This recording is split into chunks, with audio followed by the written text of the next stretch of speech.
Gente, olha quantos testemunhos. Para que esses testemunhos aconteçam na nossa vida, nós precisamos ter fé. A novena das mãos ensanguentadas é uma potência de Deus, é uma graça de milagres. Eu estava agora em Lucca, na Itália, na casa da Beata Helena Guerra. Vejo que é um milagre. E eu estava orando com um casal. Às vezes a gente não acredita nas forças negativas e nem na força positiva do Espírito Santo. E aqui está o nosso problema: duvidar da existência de Satanás, duvidar do mal, é duvidar de Deus também, é duvidar do bem. E eu fui rezar com um casal de amigos, Francesco e a sua esposa Helena. E quando eu fui tocar na Helena, gente, uma força jogou o meu braço na parede. Eu achei que eu tinha quebrado o braço. O relógio que está no meu braço partiu. Mas em seguida ela foi liberta daquela opressão, porque ela estava ali com fé, mas o mal não queria deixar ela. E quando eu fui tocar nela, aquela força jogou o meu braço na parede.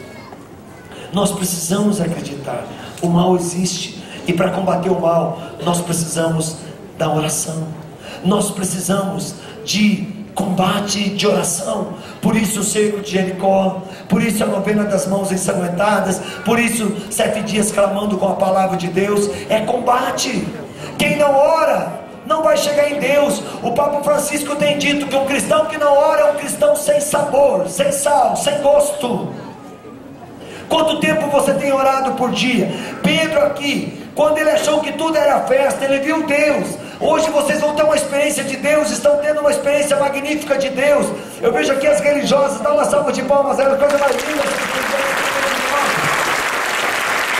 Agora, se tiver alguma vocação feminina, procura as irmãs, elas estão aí, ó. Procura as irmãs e vão ser filhas. Se você não acha homem, pegue o homem dos homens que é Jesus, vai com as irmãs. O que o Papa disse para as religiosas? Vocês não são velhas encalhadas, vocês são mães. Vá ser mãe, vá ser alguém que serve a Deus como elas, vá dar testemunho de vida com alegria no rosto. Olha a beleza dessas meninas, e todas testemunhando Jesus como Senhor.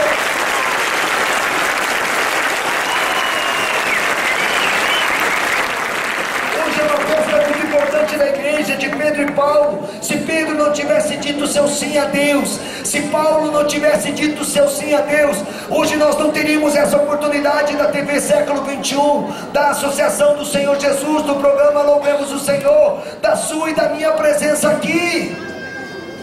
E muitos irmãos talvez não seriam curados, mas o sim deles mudou a história da humanidade. Chegou um tempo que muito mais do que dizer sim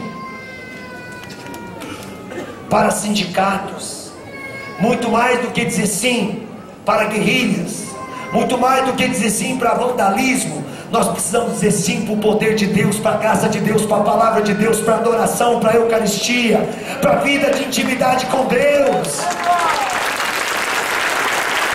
Aí nós teremos a vitória, aí nós encontraremos razão para toda a nossa vida.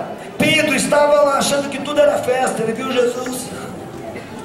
Jesus foi desafiado por Pedro: Senhor, se é você que está aí, se você não é um fantasma, manda eu ir sobre as águas. Jesus diz: vem.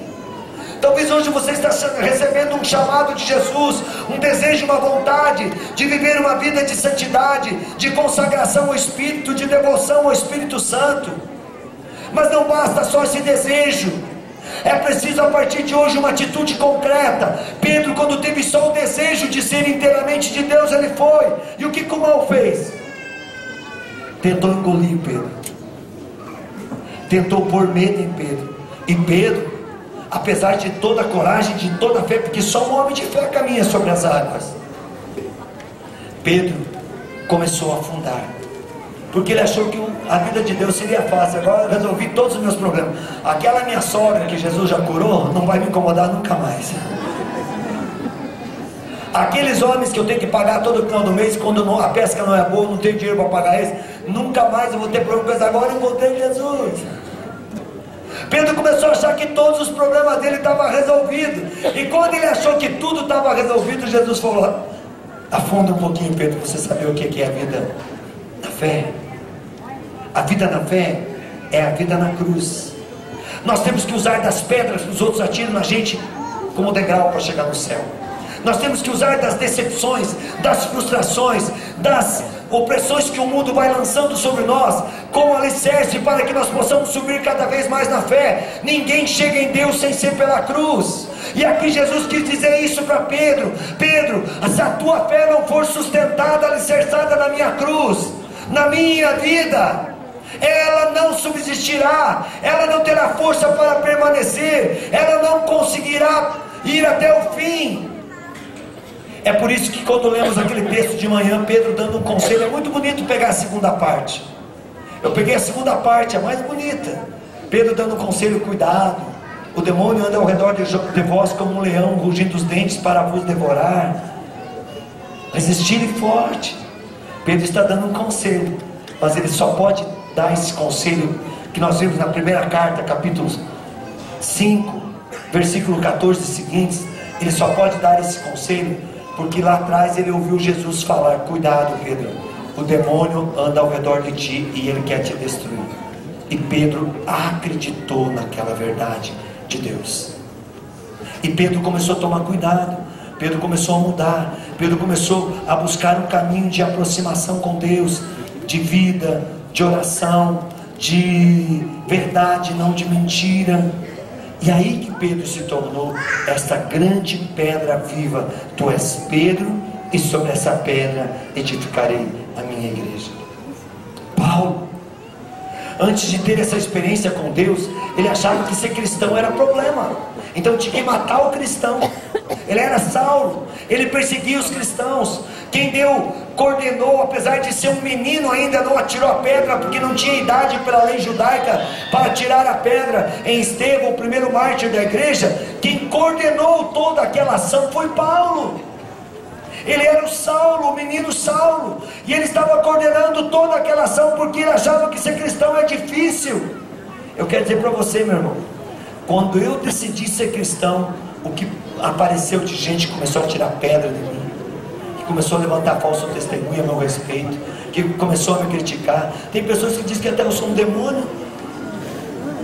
Eu imagino, se eu sou um demônio, o que é o demônio que está naquela pessoa que está me chamando de demônio. Gente, eu posso não ser um modelo, e não sou, nem quero ser, mas uma coisa eu digo para vocês: eu rezo 24 horas por dia. Eu rezo dormindo, eu rezo acordado, eu rezo comendo, eu rezo andando, eu rezo pregando, eu rezo falando, eu rezo aonde eu estiver. Eu não sou burro, não quero ir para o inferno não. Eu sei que a minha briga não é contra os homens, então não adianta ficar preocupado com o que eles estão falando ou pensando a meu respeito. Eu tenho que estar preocupado de viver aquilo que Deus quer que eu viva. E para mim viver aquilo que Deus quer que eu viva, eu tenho que passar pela prova, pela purificação. Por isso as mãos ensanguentadas. Quando trazemos a novena das mãos ensanguentadas, nós estamos mostrando qual foi o caminho de Jesus. Foi o caminho do Calvário, foi o caminho da dor, foi o caminho do sofrimento, foi o caminho de dar tudo que Ele tinha. Ele deu a vida por amor, e por amor a um bando de traidor, a um bando de pessoas que negaram a fé, que tinham se alimentado do pão que Ele multiplicou, que tinham tido a experiência da tempestade que Ele acalmou, que tinham visto Ele ressuscitar mortos, curar leprosos, paralíticos, cegos, surdos, mudos. E no entanto, quando Pilatos vai perguntar: quem vocês querem que eu solte? A Jesus ou a Barrabás? E o povo gritou o quê? A Jesus? Crucifica-o, crucifica-o. E a Barrabás, o ladrão? Solta-o, solta-o.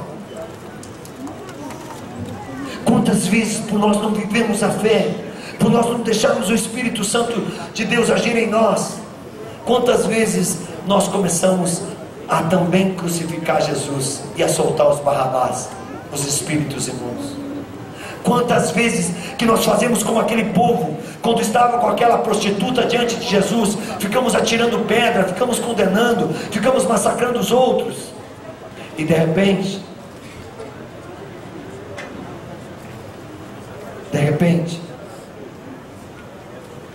quando atira as pedras em nós, aí a gente quer ser vítima. O que Jesus fez com a prostituta? Ele se abaixou no chão, aos pés da prostituta, começou a escrever na poeira.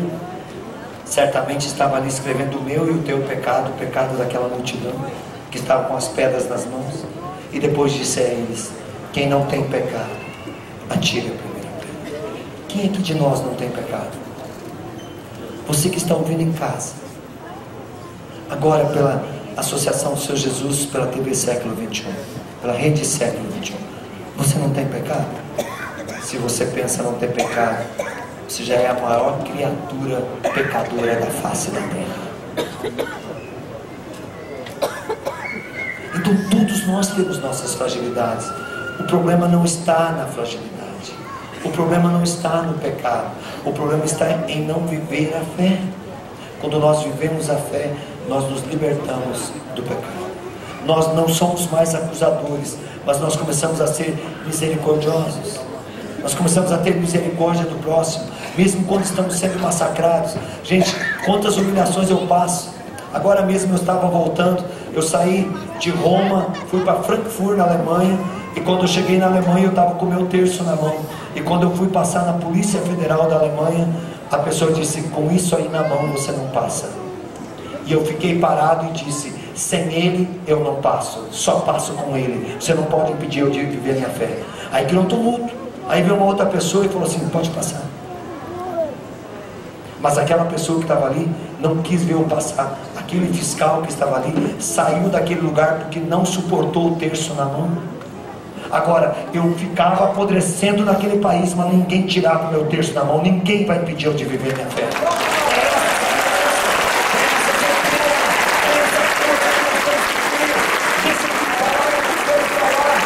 Quantas vezes as pessoas olharam para mim e disseram assim: ô Ironi, você só fica com cura e milagre. Agora a gente vê o Papa Francisco, quarta-feira, ele abraçou mais de 500 doentes, pessoas que cheiravam mal porque estavam podres de câncer, e o Papa aí beijava essas pessoas. Padre Roberto contava para nós hoje de manhã, para mim e para o Padre Eduardo, que a semana passada eu estava em Roma, não tive tempo de ir também na catequese da semana anterior. O Papa foi, pegou um deficiente físico e colocou o deficiente físico sentado no papamóvel, e ele começou a caminhar no meio do povo. Isso é ser igreja. Essa contribuição é importante para Deus. E hoje eu vejo o Papa cuidando dos doentes, e eu fico feliz, porque o meu ministério de 27 anos foi cuidar de pessoas doentes da alma e do corpo, e eu não me arrependo disso, porque Deus tem cuidado de mim e da minha família. As mãos ensanguentadas são para isso. Seria um absurdo Jesus passar, seria uma histeria total ele passar todo o sofrimento que passou, se não fosse por amor. É um desperdício você sofrer murmurando. É um desperdício você sofrer murmurando, reclamando, se maldizendo, se vitimando, se fazendo de coitado, de coitada, de pobrezinho. Ai, cuida de mim, Senhor, ninguém gosta de mim. Ó, que vai ser da minha vida? Olha o que está acontecendo comigo, não aguento mais. Todo mundo me olha mal, ninguém me quer bem, nem eu. Que adianta ser assim? É um sofrimento sem valor algum. Agora, quando você entra, as mãos ensanguentadas, elas dizem isso.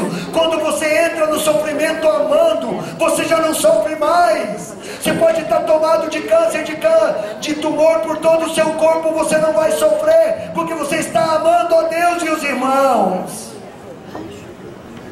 O sofrimento de Jesus, ele conseguiu suportar. Os cientistas dizem que é impossível um ser humano suportar todos os ultrajes que o Senhor recebeu no caminho do Calvário. Só por amor, dizem os cientistas, é possível suportar tanta dor. E quem é o amor do Pai e do Filho que está em nós? É o Espírito Santo. E é por isso que o Papa disse quarta-feira, eu fiquei tão feliz, eu faço a novena perpétua do Espírito Santo. E eu, quando tive a experiência de tocar no Papa, de chegar perto do Papa, de sentir o calor daquele homem, eu fiquei tão feliz, fiquei assim extasiado, eu fiquei bobo, gente. Eu não bati foto, eu não fiz nada, depois tive que correr atrás de fotógrafo para conseguir foto. Não lembrei de nada, eu esqueci de tudo. E eu achei que aquilo era o máximo, mas para mim o máximo foi quando eu estava sentado diante do Papa, a menos de 1 metro, escutando a catequese dele, porque tive o privilégio de ser convidado a sentar naquela primeira fila pelo cardeal. E quando ali eu sentei, eu comecei a escutar o Papa falar daquilo que eu estava fazendo. Era o segundo dia da novena perpétua ao Espírito Santo. E o segundo dia da novena perpétua ao Espírito Santo fala que nós somos templos do Espírito Santo. E o Papa começou a falar que nós somos templos do Espírito Santo. Nós somos uma pedra viva. E que ninguém pode se sentir desprezado. Que todo mundo tem o seu valor. Que a igreja tem lugar para todos. Que a igreja acolhe a todos. Que nem ele, o Papa, é a peça mais importante. Sem o povo que estava ali, sem o povo que o escutava, sem o povo que precisa conhecer essa verdade, o Papa sozinho não é nada. E ele dizia: nós somos essa pedra viva. Nós somos o templo vivo do Espírito Santo. Nós temos que assumir essa nossa identidade, nós temos que assumir essa verdade de Deus na nossa vida. E eu fiquei então agora num êxtase muito maior, porque o êxtase não foi só o contato, o calor humano do Papa, o Papa que abençoa, o Papa que faz positivo para você, o Papa que abraça você. Agora não, eu ouvi o homem do Espírito Santo falando das coisas do Espírito Santo e dizendo: a igreja precisa ser guiada pelo Espírito Santo. E tem muitos homens e mulheres querendo guiar a igreja. Isso é falta de amor. Eu digo aos padres sempre onde eu chego: padre, se a sua paróquia, o povo está indo embora, é porque é o Senhor que é o padre, não é o Espírito Santo que está no Senhor. Pregador, ironia, quando você começar a ver o povo ir embora e nunca mais querer te ouvir, cuidado, já não é mais o Espírito Santo, é você. E o povo não gosta de ouvir o homem, que a palavra de Deus diz: maldito o homem que ouve outro homem. E o povo não quer ser maldito, o povo quer ser bendito.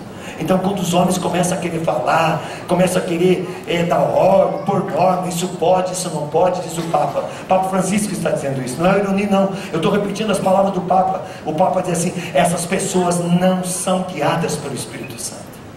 Onde está o Espírito Santo, disse quarta-feira o Papa, aí está a liberdade. E Paulo vai dizer isso na sua carta: onde está o Espírito Santo, aí está a liberdade. Onde não tem o Espírito Santo, tem prisão, tem regra, tem pode e não pode, tem aqui não, aqui quem manda sou eu, aqui o chefe sou eu, aqui sou eu o padre, quem quiser me obedece, quem não quiser vai embora. Padre que fala assim não fala pelo Espírito Santo, fala pela carne ou pelo diabo.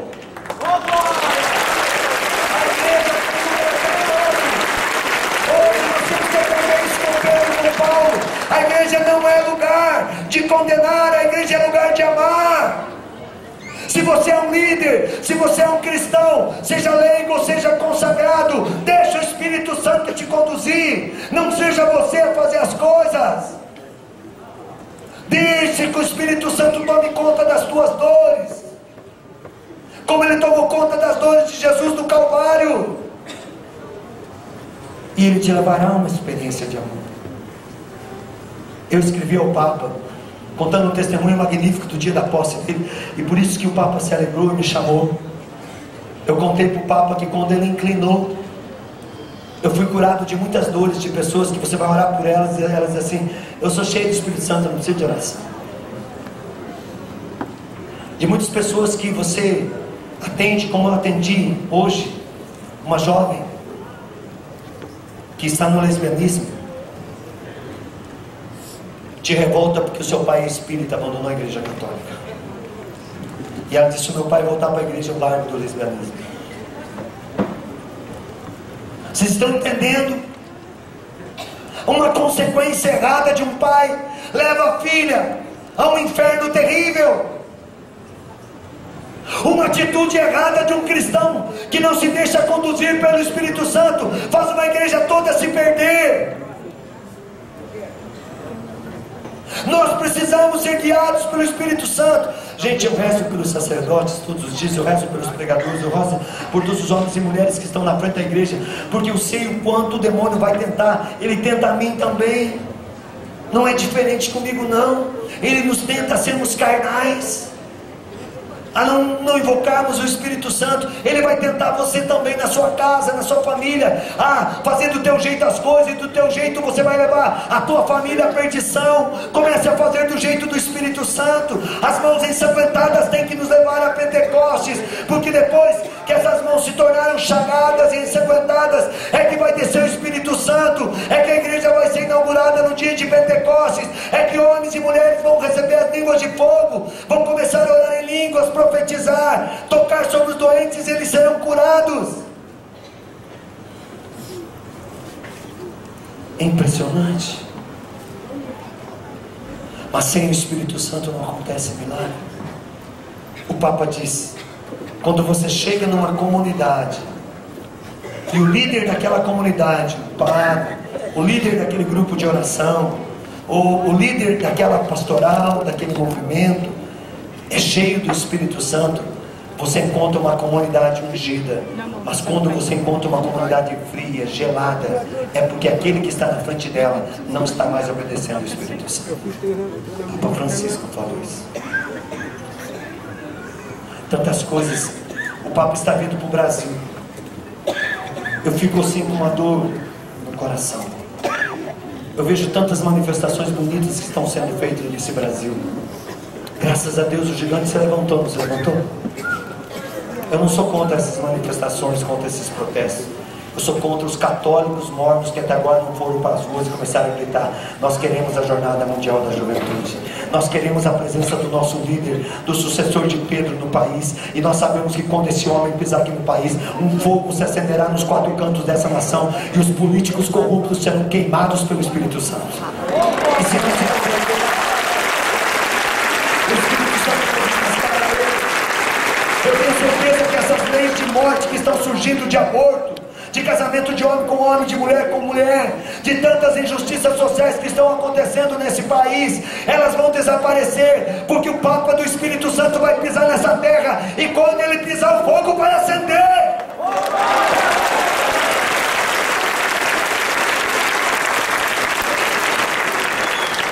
Eu estou sabendo que amanhã o país vai parar. Graças a Deus. Estou sabendo que dia 11 os sindicalistas também vão parar o país. Estou chegando agora e já estou lendo as notícias e estou sabendo. Mas eu queria ver amanhã, dia 11, todos os dias, até a Jornada Mundial da Juventude, homens e mulheres na frente das suas casas, erguendo a bandeira da Igreja Católica, erguendo a bandeira do cristianismo, erguendo a bandeira do Espírito Santo, dizendo: aqui quem vai reinar é o Espírito Santo. Aqui não vai parar nada, aqui tudo vai parar.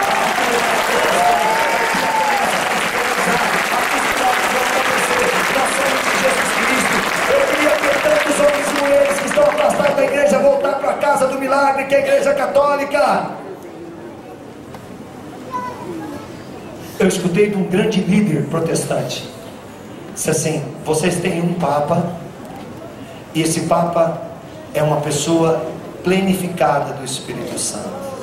Como se a gente não soubesse, o Papa é eleito pelo Espírito Santo. Todo Papa não é por homens, é pelo Espírito Santo. E isso ficou provado agora com o Papa Francisco, porque todos aqueles que entraram papáveis no conclave saíram cardeal. E aquele que entrou cardeal saiu Papa. Ninguém falava o nome dele, ele saiu Papa. O Espírito Santo escolhe quem ele quer, do jeito que ele quer. Escolheu Gregório, cardeal, homem do povo, Francisco, aquele que veio para causar uma divisão. Eu tenho certeza que depois do Papa Francisco, muitos protestantes voltarão para a Igreja Católica.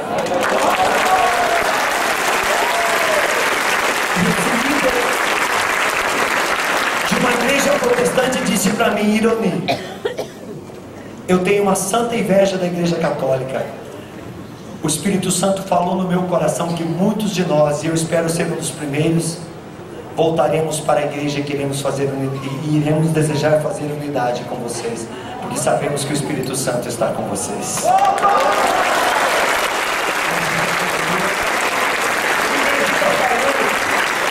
Ninguém está falando, e eu falei ao Papa justamente isso na carta. Quando o Papa inclinou, ele quebrou a espinha do orgulho que estava, a espinha de Satanás, do orgulho que estava dentro da Igreja Católica, de achar que é o máximo, que achar que é tudo. Não, gente, nós somos a miséria da miséria. Tudo é Deus que é o dono dessa igreja, que é o Senhor dessa igreja. Tudo é o Espírito Santo que tem governo e quem nós somos nada. Sem o Espírito Santo nós somos nada. E essa festa de São Pedro e São Paulo é uma festa de conversão. Vocês vão ouvir o Padre Eduardo pregar na missa hoje. Prepare o coração. Ó, quem não se converter com essa pregação de hoje, cuidado. O inferno está cheio de gente. Eu para lá não vou. Tem alguém aqui que quer ir para o inferno? Então, vamos nos converter. Vamos mudar de vida. Vamos assumir essa verdade. Eu fico imaginando assim, muitas vezes na igreja nós somos que nem na política. Eu olho na minha cidade. Minha cidade não é modelo para nada, mas como eu moro lá, eu amo a minha cidade. Eu amo morar onde eu moro. Gente, eu faço todo final de semana, de madrugada, em torno de 600 quilômetros. É 300 para ir, 300 para voltar para ir para o aeroporto, para poder viajar em missão toda semana. Sem contar as outras viagens que eu faço. E eu vejo que a minha cidade tem uma grande avenida. E cada vez que muda um prefeito, se um prefeito ergueu, fez uma montanha lá fez um elevado no canteiro central daquela avenida, o próximo prefeito que entra, ele vai e desmancha o canteiro e enche de flor. Aí muda o outro, vem, queima todas as flores e põe a não sei o que. E assim vai indo. Um desfaz o que o outro fez, porque aquilo é o lugar que mais aparece. Todo mundo que vai entrar na minha cidade tem que passar por aquela avenida. Então cada vez que muda um prefeito, eles mudam o que o outro fez. Tem muita gente na igreja que nem político. Cada vez que assume o lugar do outro, destrói o outro só para poder dizer, agora eu vou fazer melhor. Não é você que vai fazer, é o Espírito Santo. E se você fizer alguma coisa sem o Espírito Santo, não vai servir para nada. Então não tem que destruir o outro cara. Não tem que acabar com a obra do outro professor, não. Tem que fazer o Espírito Santo ser o mestre de tudo. E se eu estou numa obra de fé, eu não estou para destruir, eu estou para construir. Eu estou para destruir o mal, não o bem. Gente, e aí tem gente que diz assim, com quem você está? A palavra de Deus também vai dizer, você serve quem? A Paulo, a Apolo, a quem você serve? A quem você está servindo hoje? A quem? A quem você quer servir? Canta vocês que cantam melhor que eu. Força, gente, sem miar, cantar. Vamos começar do começo, vai lá. Vai. A quem você quer servir? Força. A quem você quer servir? Mais uma vez, a quem você quer? A quem você quer servir? Vai, irmão. A quem você quer servir? Qual é a resposta? Vamos junto com as irmãs.